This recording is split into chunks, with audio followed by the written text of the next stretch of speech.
My name is John Giroux Jr. I'm the detachment commander with the Sons of the American Legion in Illinois. I'm interviewing Glenn E. Gindler of Highland, Illinois. We're at the 97th Annual Convention of the American Legion Department of Illinois, and we're located at the Prairie Capitals Convention Center in Springfield, July 10th, 2015. Glenn, can you tell me where you were born and when? Okay, I was born in Highland, Illinois, in 1943, and after that, I resided in the Council area since then, all my life. Okay. Your parents? Your names? Yeah, my dad was Harold Gindler, and my mother was Fern Gindler. My dad had never served in the military. He was a farmer, and thought he was going to have to go World War II, and he had already went through the process of having a farm auction, because he knew he was going to have to go, and he got a letter in the mail saying that the government don't want you. We want you to stay on the farm and continue producing food for the war effort. Oh, that's nice. So, do you have any brothers and sisters? I have one sister, and her name's Eileen, and Eileen Westfall now, and she's a school teacher, or retired school teacher. And what were you doing prior to entering the military? Okay. Military. I was working for a company in St. Louis called a Phonomatic company. I was a technician. We installed telephone answering devices throughout the St. Louis metropolitan area, and I also farmed with my dad. And how big of a farm did you have? at that time, we were farming 300 acres, and so I had some hogs that I raised, and I still live on the farm.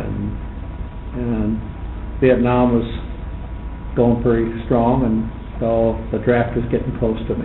I see you're affiliated with American Legion Post. What post is that? That's Post 708 in Troy, Illinois. And you're the senior vice commander? I'm the senior vice commander. I was just elected that. Lucky you, huh? Yeah. How big is your post? Our post right now is about 92 members, and we're gaining more members now. Good. I'm the membership chairman also. I see you put down that you were both in the U.S. Navy and the U.S. Army Reserves. Yes. When did you go into the Navy? Okay, I joined the Navy January 10th, 1964. I went to San Diego for boot camp, and they said it was going to be 9 weeks, and after I got there, I found out it was 12 weeks. What made you go in the Navy? Kind of a long story. The Navy recruiter been after me, and he'd come out to the farm when I'd get home from work and follow me around feeding the animals and tell me how great the Navy was, and I'd always ask him questions, and there was one question I always asked him every time he came out. It was the same question, and every time he came out and I asked him that question, he'd give me a different answer. So what question was that? That was being honest about what kind of food was going to be in the chow hall, and another one was whether or not I was going to get to pick what I wanted to go into, which I was trained in electronics. Mm-hmm. And it seemed like he always gave me a different answer. And so he said he had in with the draft board, and he said, I'll find out just exactly when your name's coming up. Well, he did, and it was going to come up within the next 2 to 3 weeks. So I asked him one more time question, and he said, gave me an answer. I said, I'm going to the Air Force tomorrow then. He said, why? And I said, because you lied to me. I said, if you can't be honest, I'm not going. I'll go to the Air Force. And so he said, okay, what is it? And I told him, and then he leveled with me. I said, that's all I want. I said, I'm 20 years old. What did you, as far as leveling, what did you, as far as? Well, he told me, this is the way it's going to be. You're going to have to eat this, and you're going to have to eat that, and there's no guarantee that you'll get what you wanna go into. I said, then just tell me that. Right, yeah. Don't give me promises that you can't fulfill. So, we agreed, and I said, the next thing is, where do I go to boot camp? He said, Great Lakes. I said, I don't wanna go to Great Lakes. I said, I wanna go to San Diego because it's warmer. And I don't know if I can do that. And so, give me a couple days. So he came back, he says, okay, I can get you in, San Diego. Okay, so he said, I'll bring the papers out, you can sign them, your parents can see, watch you sign them. I said, okay. So he did. I read through the contract, and then right down the bottom said, report to San Diego on December 23rd. I took the papers, I went, I tore them right up. I thought this recruiter was gonna go through the ceiling. Why are you doing that for? I said, you lied to me. I said, you said I was going to San Diego, and it's saying Great Lakes. Oh, so the paperwork, you told me Right. one thing and the paperwork was Right. something else, huh? And so he said, why'd you tear him up? I said, because they're no good.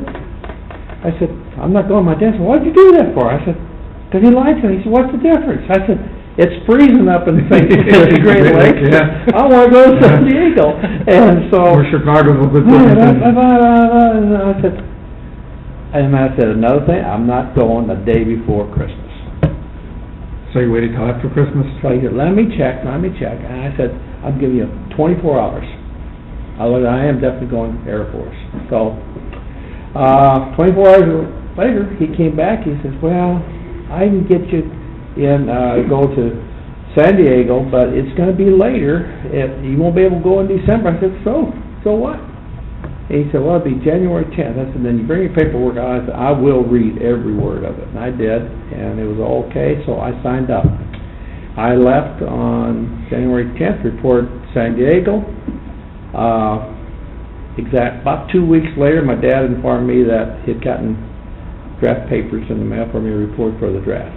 Wow. So that's how close I was. Jeez. So I spent 4 years in the Navy, and I managed to get electronics, like I'd been So you trained got your in. wish, huh? Right, I was a radar tech. And so I spent, 3 weeks in what they call quarantine camp at San Diego, and then from there we went to phase.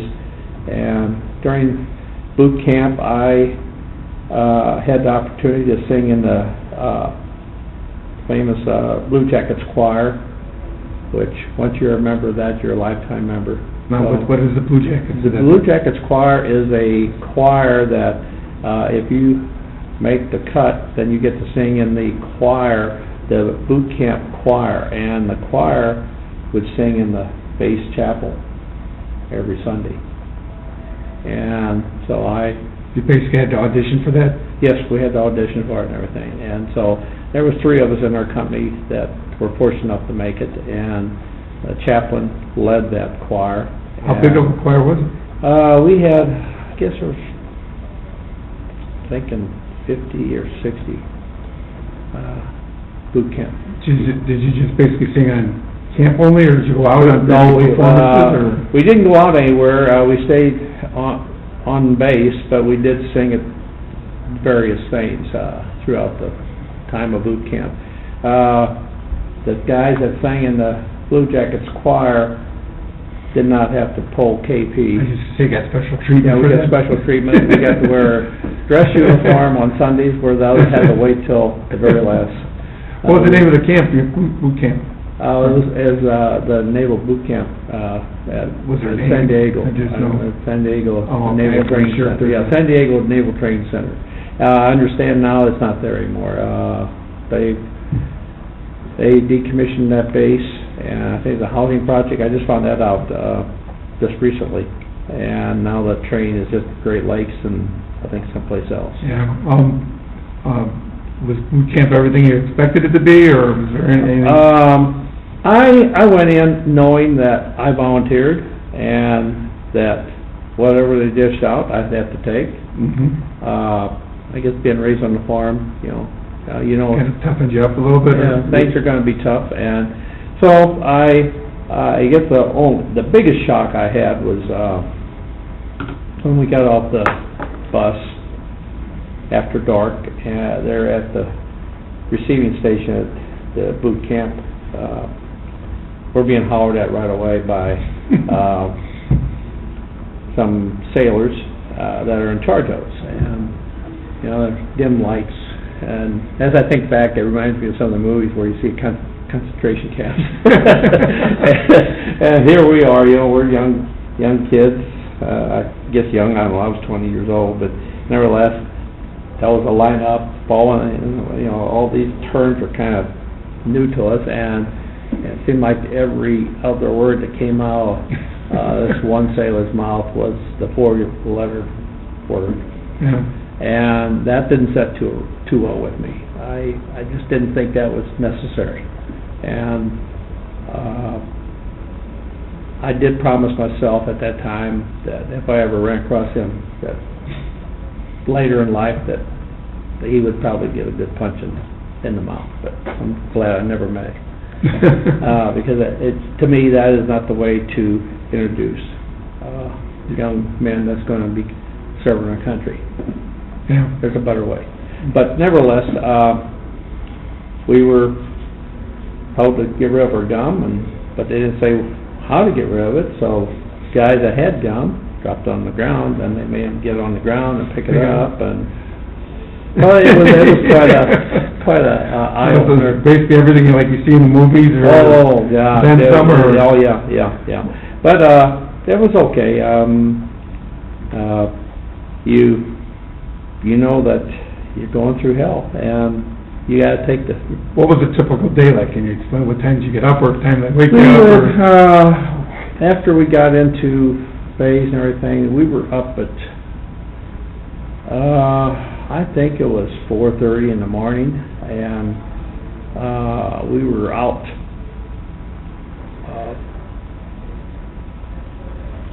what were we doing? I think here. We were out running, doing whatever. Calisthenics and stuff to do. Calisthenics, and then from there we would march to the chow hall, which we'd be out there on what they called the grinder. It was a big asphalt place, probably an acre, and all the companies are lining up there, and we're all doing the dress right dress and all this other stuff, and floodlights on you, and then you're waiting for one company at a time to go into the chow hall and eat, and you have to follow certain procedures, putting your sailor hat in your belt behind you, and you take your tray, and whatever you take to eat, you have to eat all of it. Well, you know, sometimes guys couldn't eat it all, so you throw it away, and you get checked for that. And naturally, they'd be inspecting the people out there before they go in, and if they got cigarettes in their socks, that's where you carried your pack of cigarettes within your socks. Did you smoke at the time, or? I smoked, yeah. Uh-huh. So I learned What did you how smoke? Huh? Lucky Strike? No, I smoked Winston's. My dad smoked, I just remember my dad smoking Lucky Strike. Yeah, so, but you kept them in the sock, but you don't dare have them in your sock when you're in train. You kept them in your locker. So they'd be checking, they'd find a guy with cigarettes, well then they'd make him chew the whole pack. Of cigarettes? Yes. The whole pack? Yeah.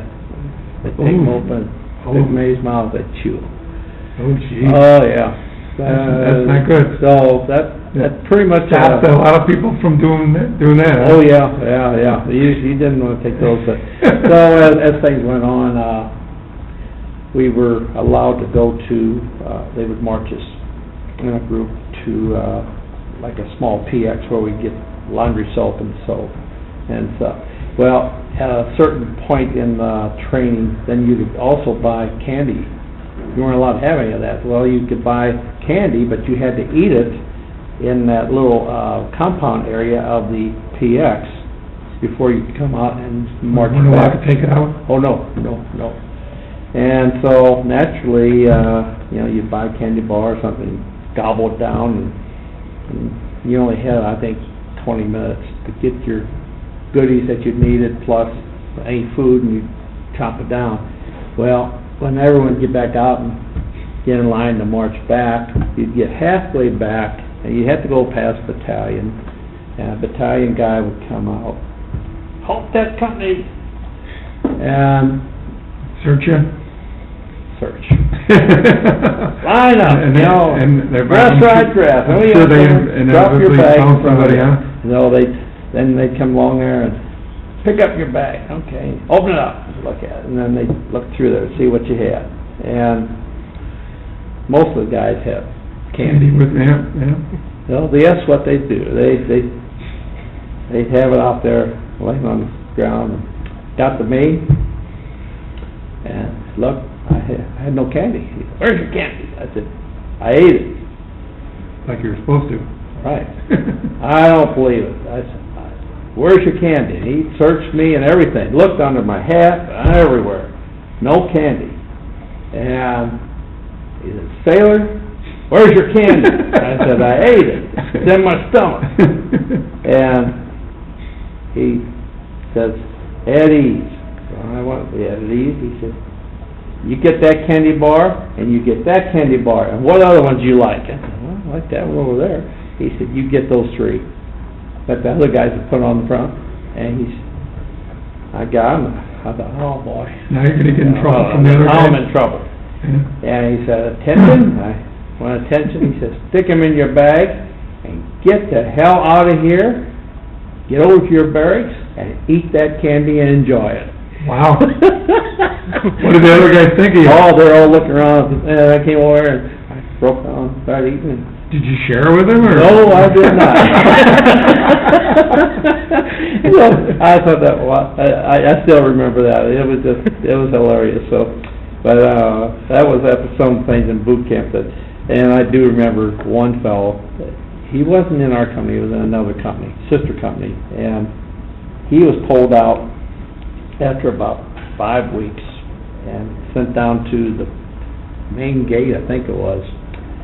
And then he came back and he went someplace else, and we found out that he was from a fairly rich family. And he was writing home to Mom and Dad saying that, you know, we had to scrub our clothes on concrete slab.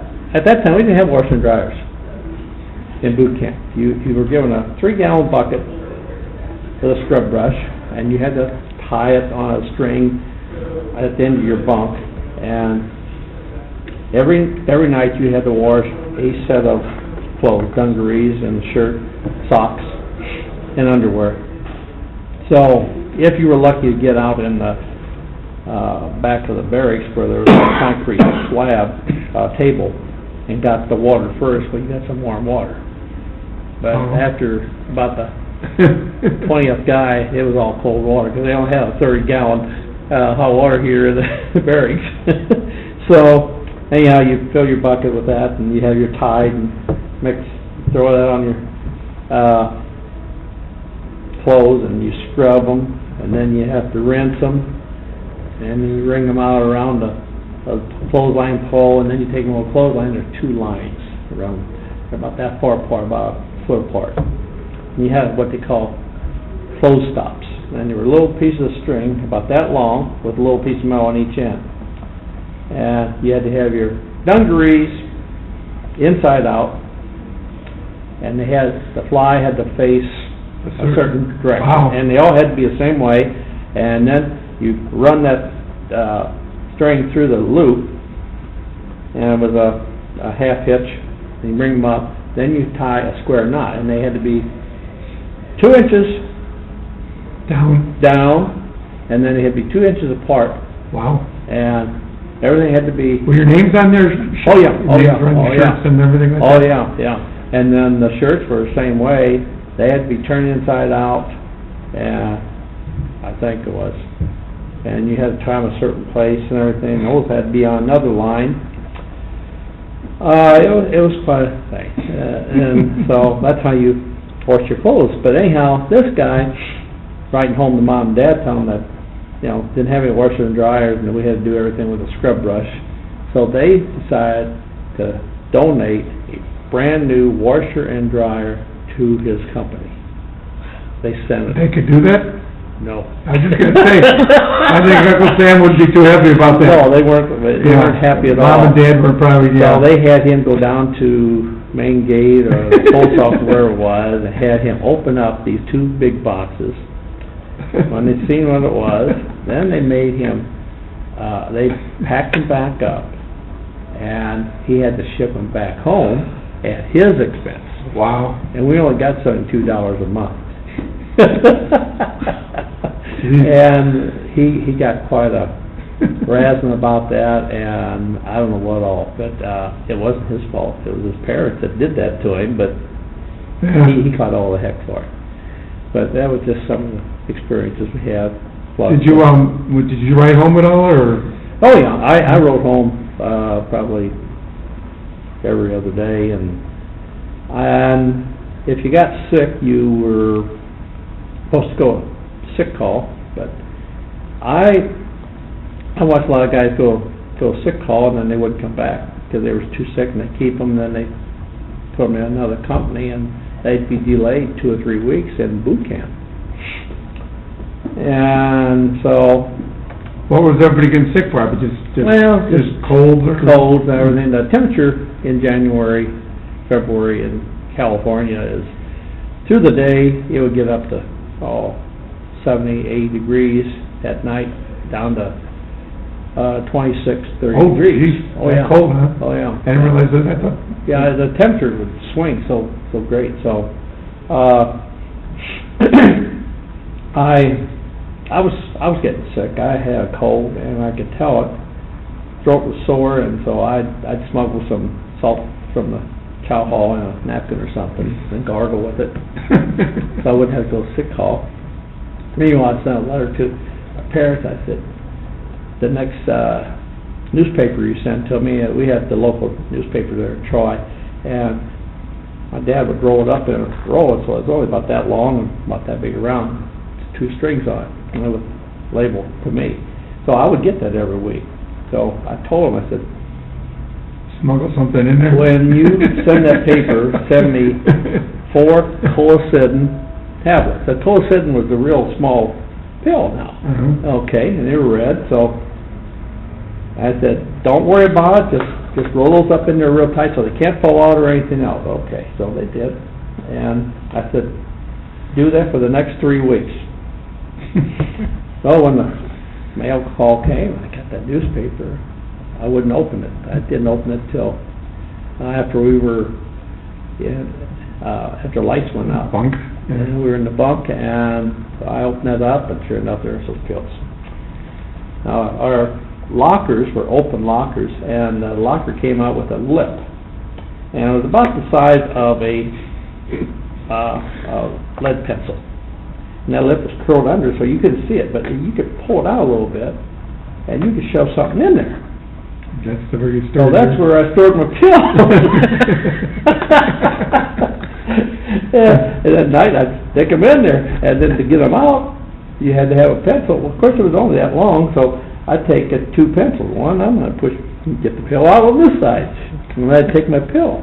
And I got rid of the cold. It was getting so bad, I thought, man, I'm going to have to do something. So we had 2 wool blankets. So the one night, I just took both wool blankets, piled on top of me and everything, and finally the fever broke, and I sweat all night, and I got rid of it. But luckily, my dad was spuckling me. Did they have any heat in the bunk room, or was yeah, we had radiators. I mean, was it a nice? It was nice and warm and everything. Comfort-wise, or? Oh yeah, comfort. But they get us out early in the morning and march us between 2 barracks where the shadow was on from the sun, and we'd have to take our shirts off and just have our T-shirts on. We'd sit there in the bleachers waiting to get shots for maybe an hour, and temperature's 35, 40 degrees, so we're just shivering to death.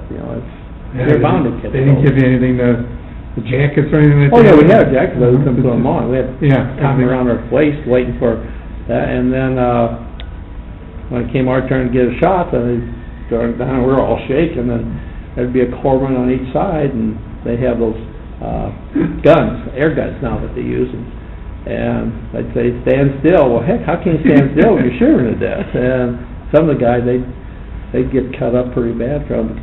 Just share it there. Yeah, whenever you pull that trigger, get a shot, you know, it's moving.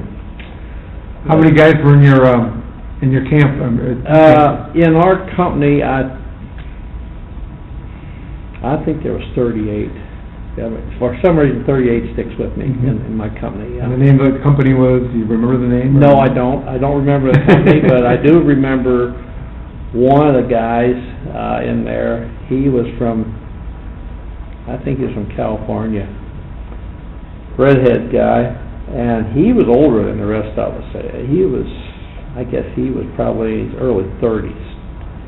Wow. But after about 3 weeks in training, he was begging them to let him take leave already, because he had to get home, because he was being devastated.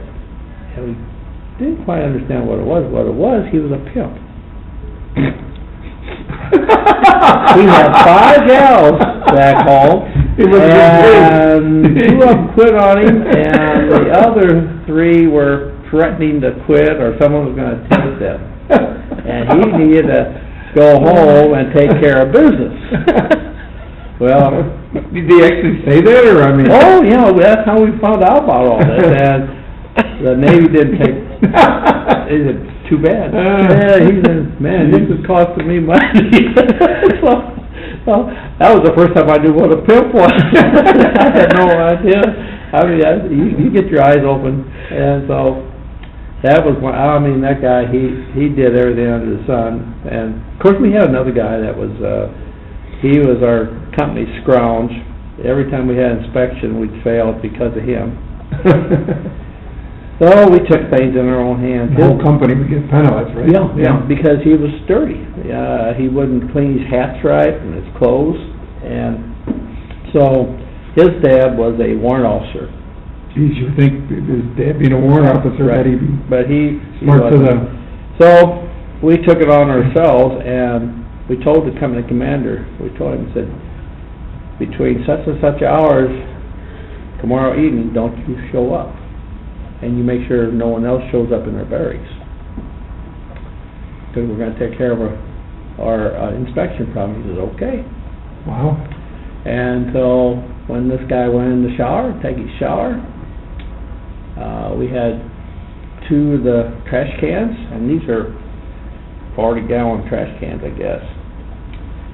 And so when he went in the shower to take his shower, the other guys grabbed every bit of his clothing he had, put it in the trash can, put it in there, and ran water on it, and soap.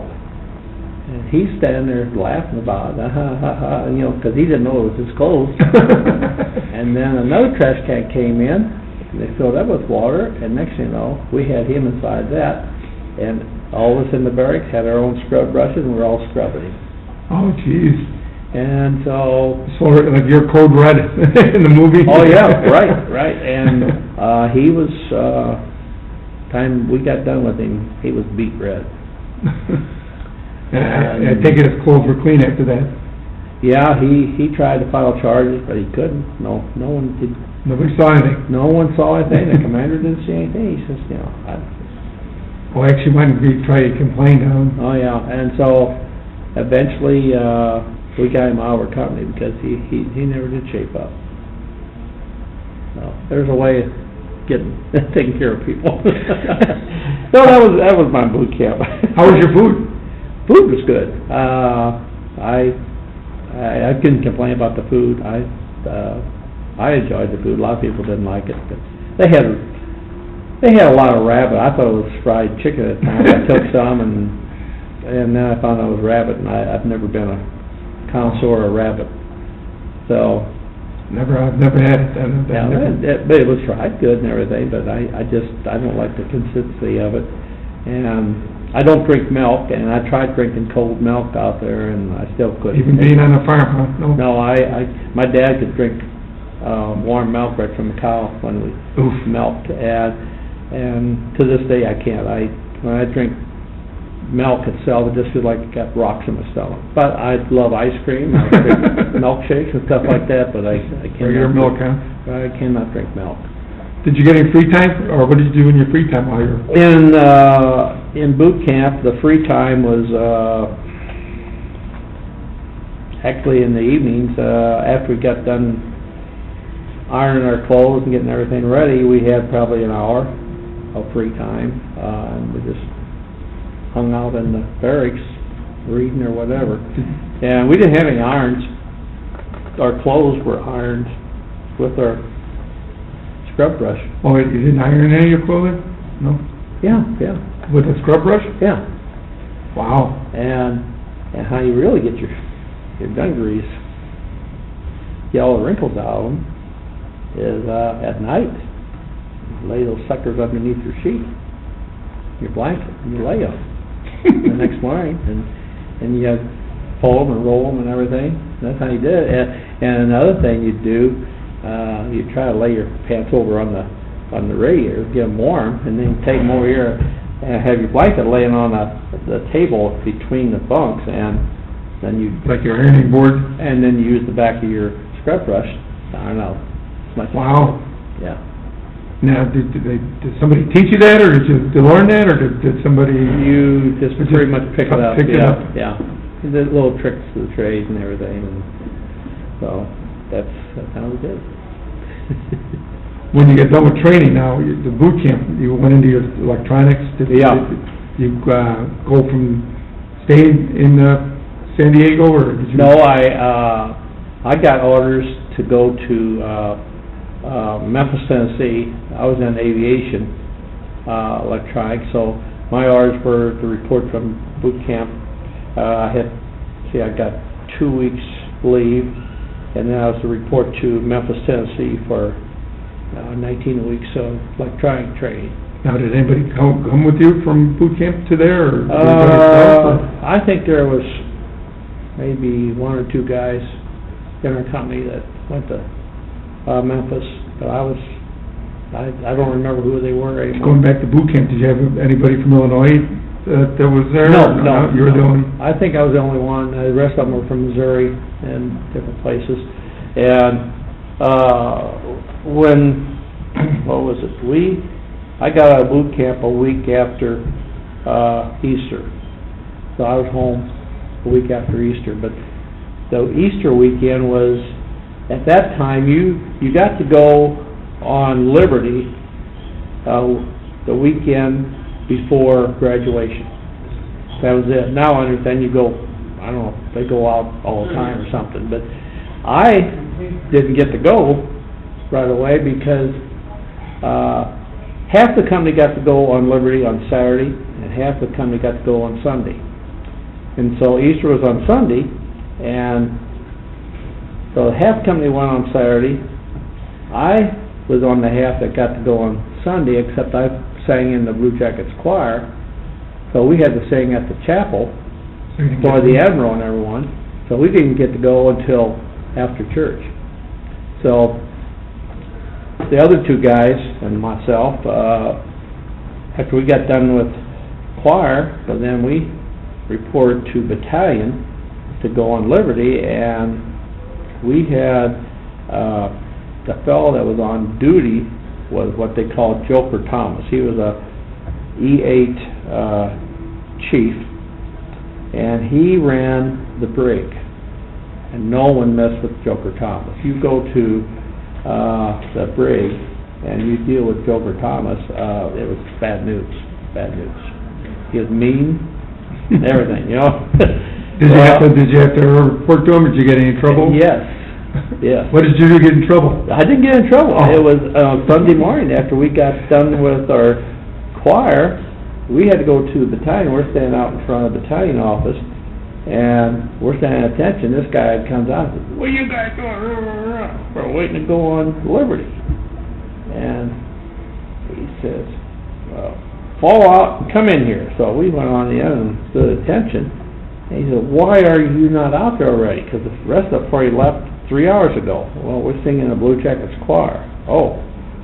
And so he asked a couple more questions. He says, "You know who I am?" "Yes, sir, we know who you are." We were just scared to death. And he says, "Well, have a seat." We looked, we didn't know what to do. Okay, well, we sat down. And he says, a great honor to be able to, give up 3 hours of your liberty to sing Wow. in the Blue Jackets choir. And he got on the phone and he called someone, he said, I want you to send a staff car down here. Same car they use for Admiral. And I want it down here now. So boy, the car pulls up there, and he said, where are you guys gonna go? We don't have one yet. Well, what do you wanna do? I said, we wanna get a good steak meal. Then we're gonna go to the San Diego Zoo. He says, told you right, you take them to such and such a place, and make sure they get out and they're safely in that restaurant before you come back. And he looked it up, he says, I expect to see you back here at 10 o'clock tonight. Don't you get in any trouble, otherwise you deal with me. Yes, sir. And he said, you enjoy yourselves, and thank you again for Doing what you did, Yeah. singing, yeah. And so we got in the car and we had a special escort all the way down downtown. Not too many guys could say that, huh? Yeah. So I had a good experience in boot camp. Was the restaurant good, steak good? Oh, yeah, it was very good. And we got to go to the San Diego Zoo, and then we were back, I think we were back in the barracks by 9:30, because we weren't going to get in any trouble. But, so You then... have to find your way back, or do they? we caught a bus, we knew How to what get bus. back there. Yeah, they told us where to go and everything, so... But then the next week, I flew home, and What was that like going home? it was great. I had a fiance at home, and Oh, so we okay. got married, and... While you were on leave, in between Right. boot camp and yeah, going to... Yeah. So I did what my orders said not to do. Or no, I take that back. I didn't get married then. I just came home, and then I had to go to Memphis. That's right. And so then I reported into Memphis 2 weeks later, and then I started my phase, basics electronics, and then from there I went on to 12 weeks of aviation radar school. Now, was that radar for, Aircraft. aircraft? I mean, Aircraft. for being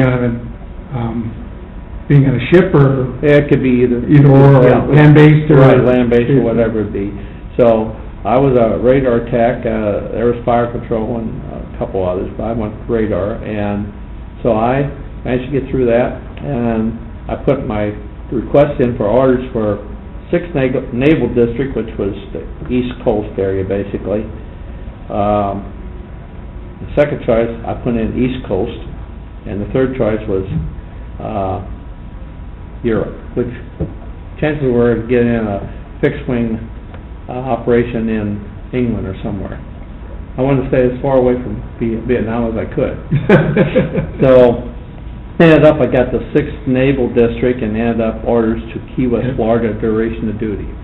Wow, nice. And so I had 35 months at Key West, Florida in a helicopter outfit, training pilots and sonar operators.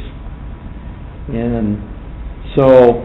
You were the actual, the instructor? Oh, well, I went down, I got down there as a E3, and within a few months I was promoted to E4, and I volunteered, I was working on radar equipment there in the shop, and then, but before I got down there, when I completed school at Memphis, I went home and got married. That's when I got married. And the orders said duration of duty in Key West, but do not bring your wife or anything, because there's lack of housing there. So what did we do? We packed up everything in a 4x6 U-Haul trailer and headed for Key West. And your wife's name? At that time, it was my first wife, and her name was Pam. A high school sweetheart, or? Yeah, high school, yeah.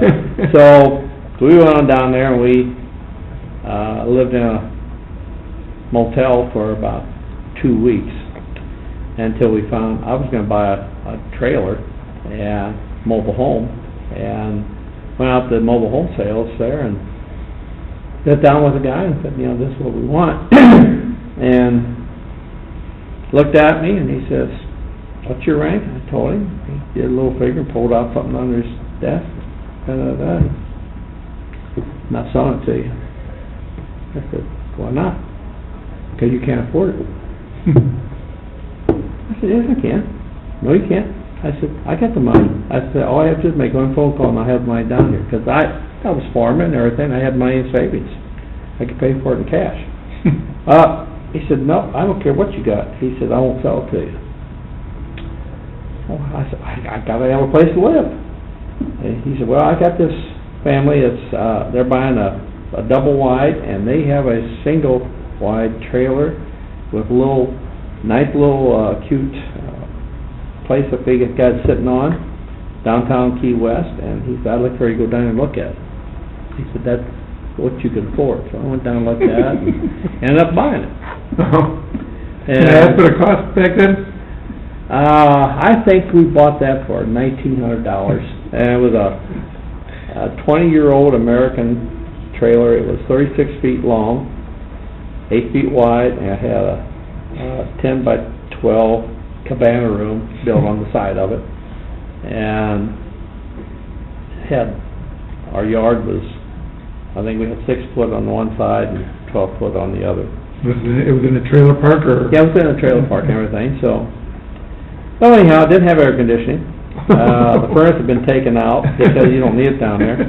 So I built a counter and cabinets in there, and then we eventually saved up enough money to get air conditioning and put that in. What year was that, can I ask? That was 65 through January of 68, and I think my payments on that was, what, $59 a month, and I had to put a new roof on it eventually, because it was starting to leak, and, well, I kept it up and painted it and everything, and we came back home on leave, traded cars, bought a brand new convertible, and paid that off on my pay, and then, 2 months before I got out, in that January, we put the trailer up for sale, and we closed on it 3 days before I was to get out of the Navy. And then I made money on it. I got all my money back plus some. What was Key West like back then? Yeah, it was nice. It was different than it is now. We went back there 4 years ago, and that was the first time in 40 years, and it's changed quite a bit. Where the trailer park is now a parking lot. So, but it was, I don't know how to say it, it was just old Key West. There was 30,000 civilians at that time, and 50,000 military people. Wow. Key West. And Key West, 4.5 miles by 3 miles, something like that, and highest point in Key West is 16 feet, and where we were about 2 feet above sea level, and went through 3 hurricanes, and the one guy next to us, he was a civilian, ham operator. Well, we'd go hurricane shelter, he'd stay there, and he'd keep opening his windows as the wind shifted, and he said the highest the water ever got in the trailer park was a foot. But we went through Hurricane Inez, Hurricane Donna, I think it was, and I forget the other one. But we survived, and got to see the first desaltation freshwater plant installed down in Key West while I was there. Wow. Because all the water comes from Miami on an 18-inch line, and anytime down you get... US 1? Yeah, and so there's 48 bridges and everything. Been there. And so now there's desaltation plant, but at that time, an 18-inch water line, and every time hurricane comes through, that line was forced out. But anyhow, that was part of that, and then I also became qualified in-flight aircrew instructor. I got my wings, and so I trained sonar operators, and then usually we'd have a sonar operator go up with us. What type of plane? It was the Sikorsky SH-3 Alpha, and right before I got out, we got the delivery of the SH-3 Deltas, and now they're in museums. But while I was down there, I guess one of the in flying, we always went through emergencies, so you get accustomed to simulating emergency landing, the auto rotation, cutting the engine off. It was a 2-engine plane. Cut one engine off, I'll rotate because pilots are getting trained for all this. But one time we were out, I think pinging off a sub for training, and I was just gonna ask you, what did they use for training? An actual sub yeah, or? the submarine base was down there, Uh-huh. and so they would set up operations with a destroyer and a submarine, and then they'd take one of the subs, and we would go ahead and we would chase them and ping off it for training and so forth. So, but while we were out there, we got a call one day and said to proceed at such and such a plane. We had 2 F-4 Phantoms mid-air collision in training, and so we had down pilots, and so the 3 helicopters that were out there, we proceeded to that area, and one of them, we took the 3,000-foot recovery relay message back to Key West, and the other one was the 300 feet, and the other one, he went in to rescue them, and we could see, I still remember seeing that, the water was just as calm as could be, glassy, and you could see 4 distinct green dye markers. And Where the airmen were? that's where they were. Yeah. And so you knew that it probably all alive, And so the one helicopter, I'm listening to radios and communications, and they're telling them go ahead and pick up the one. What usually happens is each plane will take a turn and pick up one, and that way you get a award from, of course, the aircraft for a live rescue. Okay. Well, this time, they picked up the first one, they said, go ahead and pick up the next one. And they said, you got room to pick up the other 2? Well, yeah, we can get them in. They said, hurry up and get them in. Okay, we had no idea what was going on. Well, we got all 4 of them. They said, okay, maneuver on. We do have fighter escorts coming in now. We didn't have any fire escort coverage. We found out we were only 35 miles off the coast of Cuba, and we had high-speed gunboats bearing down on the way out there, huh? They wanted to probably Capture the pilots and shoot us out of the air. Wow. And the only thing we had on us was a .38 caliber pistol. Did you actually see the boats, or did you ever? No, we never saw them. I'm glad we didn't. Did you know at the time that they were out there? No, I didn't. We didn't know about that till we got almost back to Key West. They told you. Yeah. That's why we wanted to pick up. And we saw the fighters coming, because they scrambled the fighters right away, because they knew the area we were in, and we didn't have fighter coverage. Wow. So. Interesting. Yeah, so I might not That have was been... the highlight of your... Yeah, I might not have been in combat in Vietnam, you came close, though. we were Came close. We were close. Yeah, And- to the hell with the boys, huh? Yeah, and we've seen, while I was down there, I saw, Russian tankers that we'd have to go in and take pictures of them, and my one pilot, he was from Vietnam pilot, and he said, you got the camera? I said, yeah. So I strapped on the gunny's belt and opened the door up and sat there with my feet hanging out of the helicopter, and I told him, I said, I'm ready to take pictures. Okay. He said, we're going to go in and take on the port side and starboard side, and he said, tell me when you're finished. I said, okay. So he goes down, he gets close, and I'm taking pictures, and as I got to the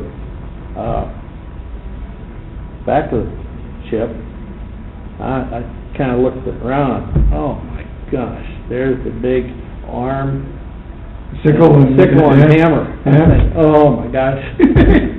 I'm gonna get shot at. You can see antennas everywhere on this thing, and so this is a tanker, but it was a spy. It was a spy ship, yeah. And so we went around the other side, and then he said, okay, we're going to go in right by the bridge, and I'll get some pictures there. Oh, yes, sir. He got up there, and he's hovering, and I could see the whites of the captain's eyes. He's out there on the bridge, shaking his hand at us and everything. I thought, oh, I'm going to die. I know I'm going to die. Not saying hello to you, huh? Oh, no. I mean, I You can read Russian lips, huh? Oh, my gosh. And so, I just kept taking pictures, and finally I said, I have no more pictures. He said, okay, let's go. I never did get to see the I pictures. was just gonna but- say, did you know what they used? No, they wouldn't even share that with us. but Classified, huh? It was all classified, but, it was quite an experience, to say the least, that, that was the closest I ever came to thinking I was gonna die. Wow. So anyhow, that was my experience in my 4 years as a Navy, active Navy, and then I came back home, and after 2.5 years, I went back into the Naval Air Reserves and out of Memphis, and Is that where you resided back when you came back? no, my home is Collinsville. Okay. Yeah, so I stayed at Collinsville, and then I'd catch, Memphis would fly what you would be familiar with is a DC-6, as the Okay. old C-117 aircraft, and they'd come up to St. Louis, Lambert, and pick us up, and we'd go back and, drill on Saturday and Sunday. What made you get back in the reserves, or what, I missed flying. did you? Yeah, I enjoyed flying. I had 1,800 flight hours in helicopters, as a crew member.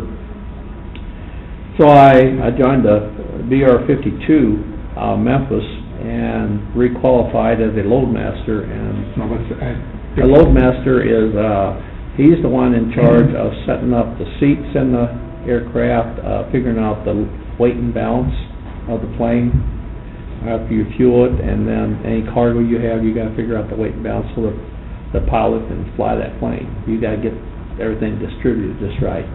How big of a payload did you carry, or for cargo wise, or how big of a plane was it? Well, the plane would carry 52 let's see, 60 passengers. And then, the belly had room for cargo. And it was a pilot, co-pilot, and you could have a navigator. Most of the time, we didn't have a navigator. No, I'll take that back. We did have a navigator most of the time, because they were training. But, then, What were your flights to and from? Did you just? okay, once we got down to Memphis, then we'd fly out of Memphis on the weekend, and we might go down to New Orleans. Sometimes we would have a training flight at night that would take off at 9 o'clock at night, and fly all night, and fly down to Yucatan Peninsula, and then come back through Jackson, Mississippi, do touch and goes there. That was a SAC base, and then arrive back to Memphis around 8, 9 o'clock that morning. And we'd have 5 or 6 navigators with us that are So the training? be training, flying by the stars. Wow. Yeah, and me being a radar tech, a lot of times we'd have get in some bad weather, and pilot would know that was a radar. He'd rely on you to get it through? He said, fire up the radar, so I'd fire it up, and we look at, we fly around the thunderstorms and everything, so we'd do that, so. And then, as a loadmaster, you're responsible for making sure the pilot, co-pilot gets fed and all those kind of neat things, so. Sounds like an interesting. Yeah, Interesting time. yeah. So I did that for about 7.5 years, and then I won a political position, back home, and I felt like I needed to be home, closer to home all the time, so I shopped around, I found an Army unit at Scott Air Force Base, so I talked to the Navy, and I arranged to resign from the Navy. I was a E5 at the time, and the next day I joined the Army.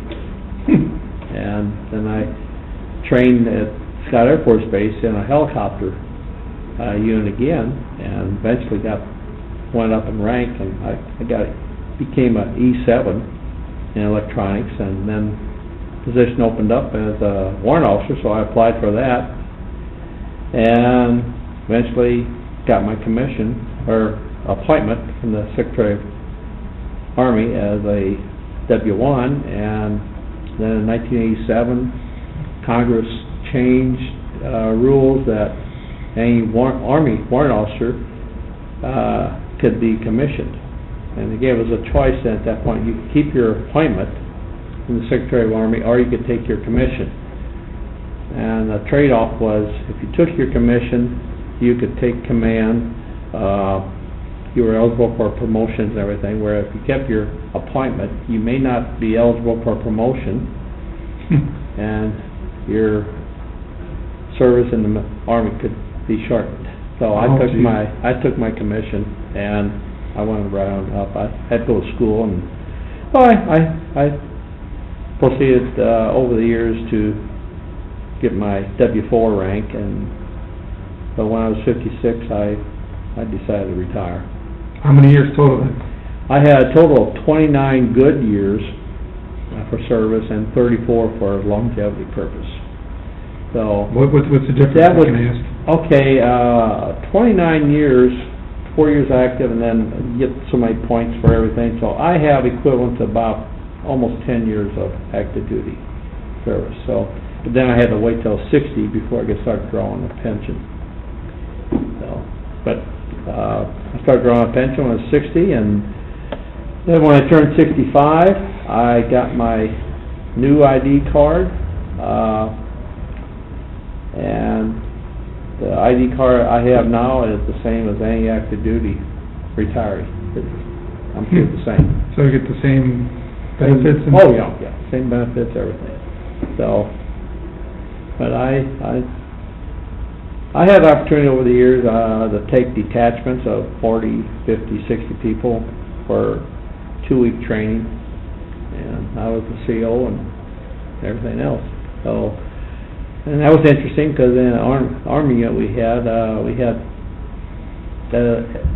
when I joined the Army, to get in the Army, you had a 5th grade level IQ, and by the time, I saw the pendulum swing from that to,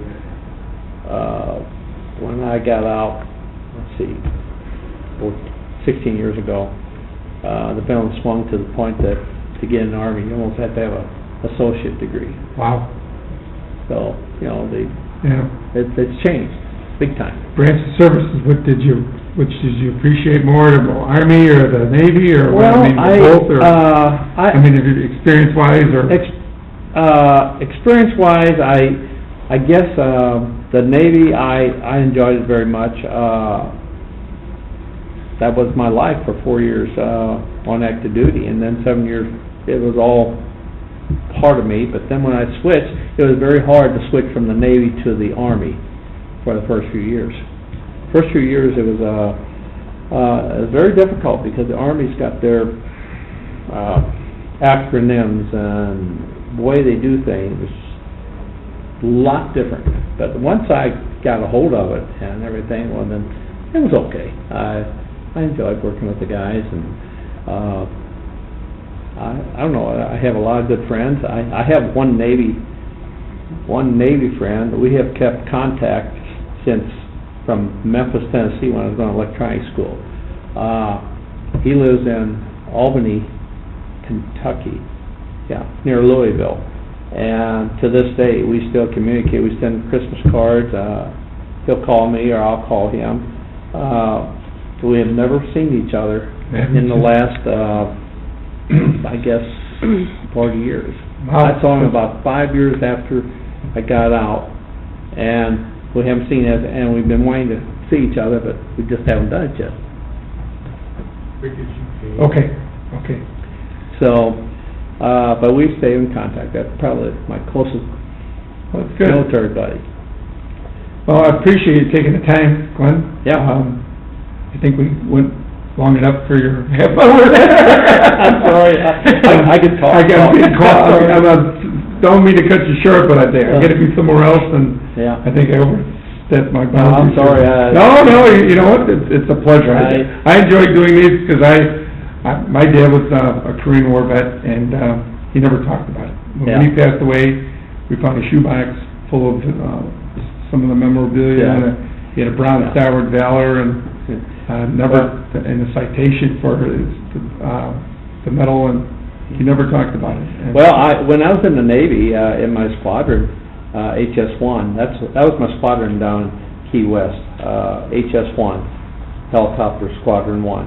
And I was honored by being chosen as the Man of the Month for 1 month, and that was picked by input from the officers and enlisted and everything, so I still got that stuff. And, it's just, you know, Yeah, you go through it once in a while?